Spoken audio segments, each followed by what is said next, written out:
पति ब्रह्मचारी में मैन मौके पर सूरज और ईशा की चाल को आकाश समझ जाता है। जी हां दोस्तों, आज की कहानी में आप लोगों ने देखा होगा कि आकाश को पता चल जाता है कि सूरज जिंदा है। इस वजह से आकाश जो है वह कावेरी जी को नहीं बुलाता है, कावेरी जी के जगह पर किसी और को खड़ा कर देता है। और ईशा को ऐसा लगता है कि कावेरी जी ही हैं, लेकिन दोस्तों कावेरी जी नहीं होते हैं। इसके बाद मजबूरी में ईशा जी जो है वह आकाश से शादी करने के लिए तैयार हो जाती है।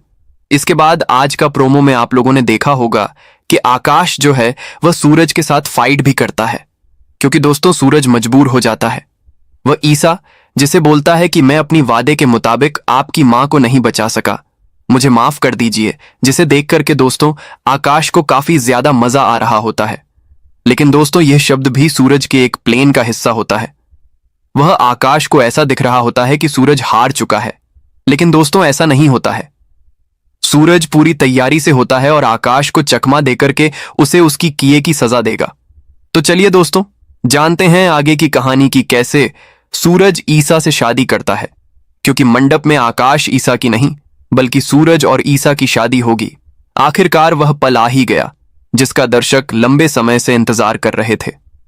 जी हां दोस्तों, सीरियल पति ब्रह्मचारी की कहानी अब एक बेहद रोमांचक मोड़ पर पहुंच चुकी है। आने वाले एपिसोड में आपको जबरदस्त ड्रामा, इमोशन और बड़ा ट्विस्ट देखने को मिलने वाला है। इस बार कहानी में ऐसा मोड़ आएगा जो सूरज और ईशा की जिंदगी को हमेशा के लिए बदल देगा। जैसा कि आप सभी जानते हैं, ईशा अपनी मां को लेकर काफी परेशान थी। आकाश ने अपनी चालाकी से सबको धोखा देने के लिए एक दूसरी महिला को ईशा की मां बनाकर सामने पेश कर दिया था, ताकि सच्चाई कभी बाहर ना आ सके। लेकिन सूरज हार मानने वालों में से नहीं है। वह अपनी जान की परवाह किए बिना असली सच्चाई का पता लगाता है और कई मुश्किलों का सामना करते हुए ईशा की असली मां को बचाकर वापस ले आता है। जैसे ही ईशा अपनी मां को देखती है, उसकी आंखों से खुशी के आंसू निकल पड़ते हैं। मां बेटी का यह भावुक मिलन पूरे परिवार को भावुक कर देता है। दूसरी तरफ आकाश की सारी साजिशें एक एक करके सबके सामने आ जाती हैं। उसके झूठ, धोखे और चालें अब ज्यादा देर तक छिप नहीं पाती। सूरज सबूतों के साथ आकाश का पर्दाफाश करता है और पूरे परिवार के सामने उसकी असलियत उजागर कर देता है। यह देखकर सभी लोग हैरान रह जाते हैं। आखिरकार पुलिस भी मौके पर पहुंचती है और आकाश को गिरफ्तार करके अपने साथ ले जाती है। आकाश की हार और सूरज की जीत से परिवार में खुशी का माहौल बन जाता है। लेकिन कहानी यहीं खत्म नहीं होती। असली सरप्राइज तो इसके बाद देखने को मिलेगा। आकाश से लड़ाई के दौरान सूरज गंभीर रूप से घायल हो चुका होता है। उसके शरीर पर चोटें होती हैं, लेकिन इसके बावजूद वह अपने प्यार को अधूरा नहीं छोड़ना चाहता। उसी मंडप में जहां कुछ समय पहले तनाव और हंगामा था, अब खुशियों का माहौल बन जाता है। परिवार के सभी लोगों की मौजूदगी में सूरज और ईशा 7 फेरे लेते हैं। सूरज कांपते हाथों से ईशा के गले में मंगलसूत्र पहनाता है और फिर उसकी मांग में सिंदूर भरता है। यह पल ईशा के लिए किसी सपने के सच होने जैसा होता है।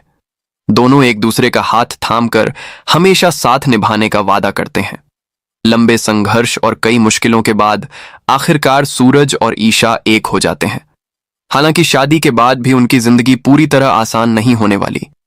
कहानी में एक नया ट्विस्ट तब आता है जब पता चलता है कि सूरज ने अभी तक अपना ब्रह्मचर्य व्रत नहीं तोड़ा है। वहीं दूसरी ओर उसकी आईएएस की नौकरी भी उससे छिन चुकी है। अब सबसे बड़ा सवाल यह है कि क्या सूरज को उसकी नौकरी वापस मिलेगी? क्या वह अपने जीवन की नई शुरुआत कर पाएगा? और क्या शादी के बाद सूरज और ईशा का रिश्ता पहले से ज्यादा मजबूत होगा? आने वाले एपिसोड में इन सभी सवालों के जवाब मिलने वाले हैं। एक तरफ प्यार की नई शुरुआत होगी तो दूसरी तरफ सूरज की जिंदगी की सबसे बड़ी परीक्षा भी सामने आएगी। अब देखना बेहद दिलचस्प होगा कि किस्मत सूरज और ईशा के लिए आगे क्या नया मोड़ लेकर आती है। उनकी यह जोड़ी आपको कैसी लगती है, हमें कमेंट करके जरूर बताइए। और अगर आप ऐसे ही अपडेट को देखना चाहते हैं तो बीजू का प्रोमो लाइव को सब्सक्राइब कर लीजिएगा। Thank you so much.